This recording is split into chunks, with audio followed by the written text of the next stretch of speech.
The board also approved some moves for a new apartment building in Crystal City. Yeah. Let's talk a little bit you wanna about talk that. about that, Matt? Sure. So this is actually all of the stakeholders in this project. This is kind of near what has been called the teardrop parcel. Okay. Down there, there's I believe it's a Verizon parking lot that we are going to.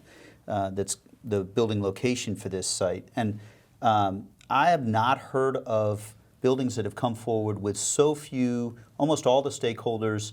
There was one issue that had to be discussed a little bit, but almost all the stakeholders had worked through in the county process, the county meetings with the community, had really resolved most everything. And so one of the key benefits is going to be some funding for a park and open space, which is right in that area. And I think this is a big step forward. I won't miss the view of that parking lot particularly.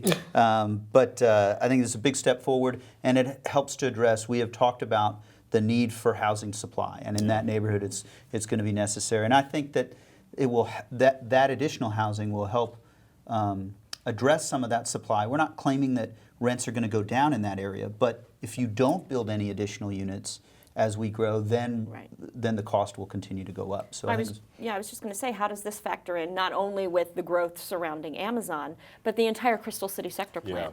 Yeah.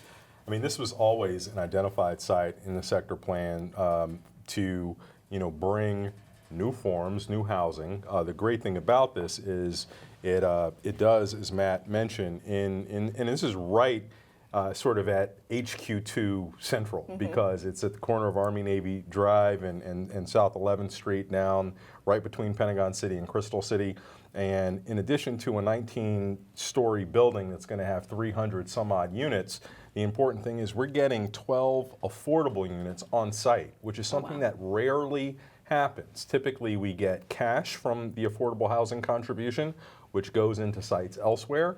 This project is delivering a dozen sites with the development, which is incredibly important to make sure that growth can be inclusive and beneficial, and that we can have an opportunity for people with constrained incomes to live near Metro in a high amenity, sustainable building.